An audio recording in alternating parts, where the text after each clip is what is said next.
Hi, welcome back to my channel. ఈ సీజన్లో big boss హౌస్లోకి అడుగుపెట్టే ముందు ఆడియన్స్ అందరికీ ఎవరెవరు హౌస్లోకి రాబోతున్నారో తెలిసింది. వారిలో శ్రేష్ఠి వర్మ రాబోతుంది అని తెలియగానే పర్లేదు, స్ట్రాంగ్ కంటెస్టెంటే అనిపించింది. హౌస్లో ఆమె గొడవలు పడగలదు, ఆటలు ఆడగలదు అని అంతా అనుకున్నారు.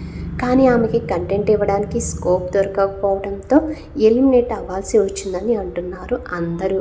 అయితే సృష్టి వర్మ ఎలిమినేట్ అవ్వడం న్యాయం కాదు. ఆమె కంటే హౌస్లో అసలు ఏమీ చేయకుండా ఖాళీగా కూర్చున్న వాళ్ళు చాలామంది ఉన్నారు. వాళ్ళు నామినేషన్లోకి వస్తే ఖచ్చితంగా ఎలిమినేట్ అవుతారని అంతా అనుకున్నారు. కానీ వాళ్ళే చివరికి సేఫ్ అయ్యారు. ఇది అందరికీ ఆశ్చర్యాన్ని గురి చేస్తుంది. అయితే సృష్టి వర్మ ఎలిమినేట్ అవ్వడానికి కారణాలేంటో ఒకసారి చూద్దాం.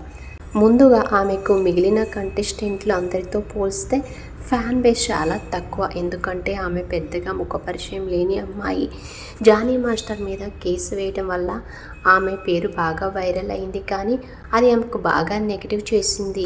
ఆమె ఎవరో తెలిసిన ఆడియన్స్ కూడా ఓట్లు వేయలేదు. అదే ఆమె ఎలిమినేట్ అవ్వడానికి ప్రధాన కారణం అని చెప్పవచ్చు. అంతేకాకుండా ఆమెకు కంటెంట్ ఇచ్చే స్కోప్ కూడా మొదటి వారంలో రాలేదు. సో అందుకే ఎక్కువ శాతం ఎలిమినేట్ అవ్వాల్సి వచ్చింది.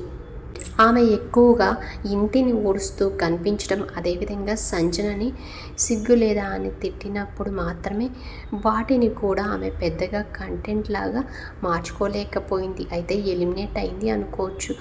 ఏది ఏమైనా మంచి కంటెంట్ తన టాలెంట్ని నిరూపించుకునే ముందే ఎలిమినేట్ అయిపోయిందని చెప్పవచ్చు. ఇదంతా సోషల్ మీడియాలో కూడా ఇదే భావిస్తున్నారు. ఫ్యాన్స్ కూడా ఈ విషయంలో కొంచెం నిరాశ చెందారని చెప్పవచ్చు.